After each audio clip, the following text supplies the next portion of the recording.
And ladies and gentlemen, together with his wife, Burrell, they flew in here as guests, but they'll be leaving Bacolod tomorrow as part of the Buhat family and the Buhat community. Ladies and gentlemen, our district, our very, very special guest for tonight, let's make some noise for Miguel Benjamin.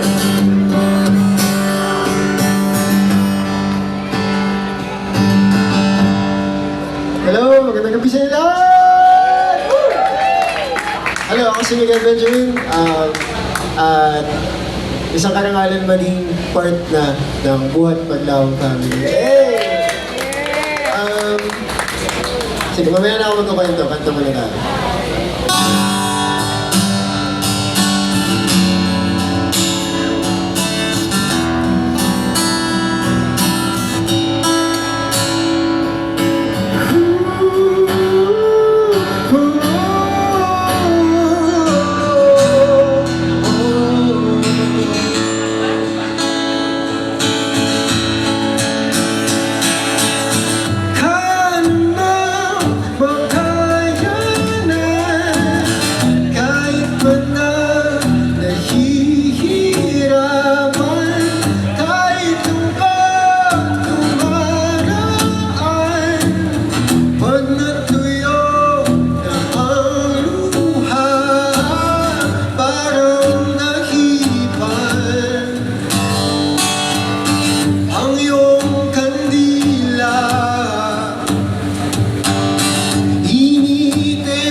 At sobrang solid nito. Basta kayo dyan! Bago ako magpatuloy, gusto ko lang sabihin na sobrang proud ako sa lahat ng nag-participate sa buhat paglaong, buhat lupad songwriting workshop. Palakpakan naman natin sila, guys. Alam nyo, lahat ng mga narinig, sino dito yung nakarinig ng mga songs kanina? Nakarinig ng mga songs kanina? Yan. Lahat ng mga songs na nasulat kanina, imagine nyo, sinimulan lang nilang isulat yon around 12:30 kaninang hapon. Tapos natapos na nila yung mga songs. Eh, palakpakan naman natin sila, guys. They showed up, like Direct Joe na said, and they took the challenge at binuo nila yung mga songs kasama ng mga songwriter na today lang din nila nakilala. Siguro, a short story that I wanted to share was, ako mismo began at a songwriting camp like this. Kaya alam ko kung gaano kahalaga yung mga taong may naniniwala sa iyo bilang isang artist at may mga kasama ka sa biyahe mo. Kaya siguro, gusto ko lang din i-share na message sa ating mga taga rito na support natin yung local artists natin, guys. Kasi walang ibang magkakampiyon sa kanila kung hindi tayo rin. Baka naman natin sila one more time. Okay. So, sobrang nakakatawa today kasi around 10 years ago, nung nagsimula ako sa isang songwriting camp, karamihan ng mga kasama ko doon, ang tawag ko sa kanila mga kuya, mga sir, ganyan. Tapos today, ako na yung tinatawag nilang kuya. Kaya, sabi ko, lakas naman makadrentahin ito. Itong susunod na kakantahin ko ay isang cover. Wala siya sa plano actually kanina. Kanina ko lang naisip na kantahin. Pero isa siyang cover ng isa sa mga nagturo sa akin ng lahat ng mga alam ko ngayon. Kung kilala niyo si Ebe Dancel. Sana makanta ko yung kanta niya. Walang practice. Meron siyang sinulat na in my opinion is one of the most beautiful Filipino songs ever. Okay. Ito ay isang, hindi siya kasing kilala ng iba ng kanta, pero para sa akin, ito yung isa sa mga pinakamagandang kanta niya. Isang fictional love letter ni Andres Bonifacio kay Gregoria Lacambini. At ang title ng song na to ay Lacambini dahil, imagine niyo yung sitwasyon na to. Pupunta na sila sa gera, maaaring hindi na sila magkita after nun. Pero ang sinabi niya na kahit saan man tayo abutin pagkatapos ng lahat ng to, liwanag tayo ng isa't isa. So the song is called Lacambini and I'm gonna try singing it for you guys. Okay lang ba yan? Okay.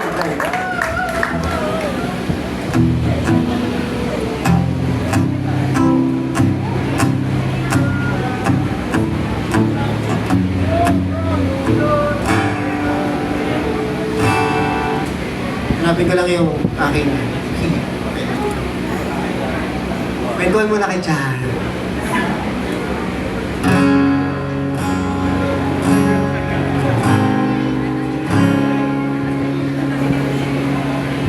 The song is called Lacambini.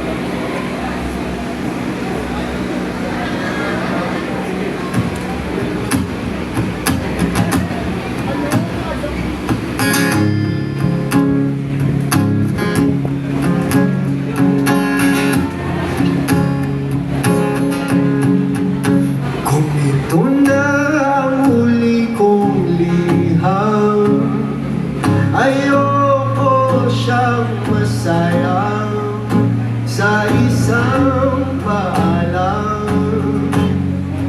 sa isang paalam. Dahil ako ay mabubuhay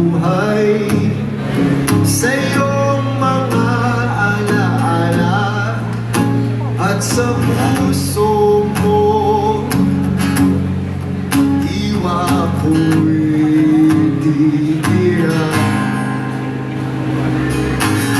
mo na ako kailangan hanapin pa. Pikit ka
man patungo, dalhin mo ako.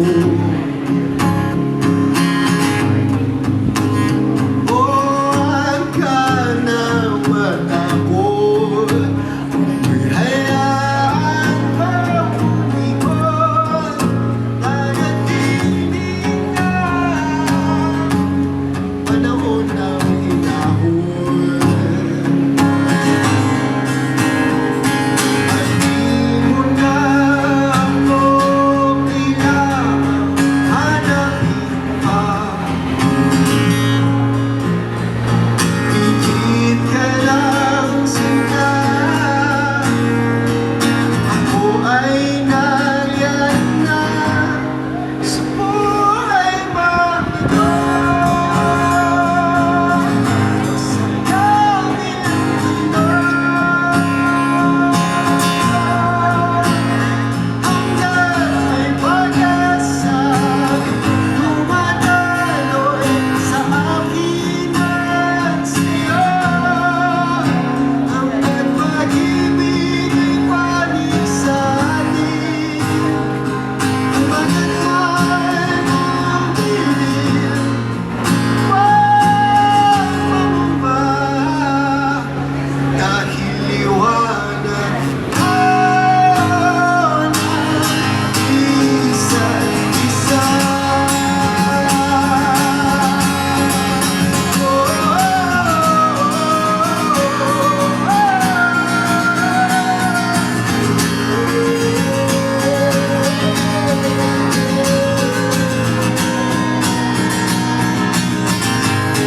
Sa buhay magito, sa kabilang mundo,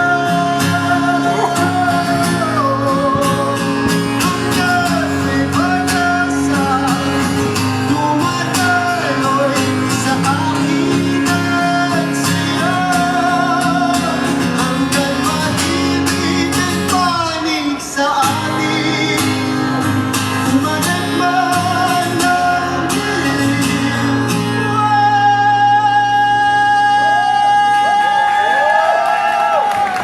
pangamba, dahil liwanag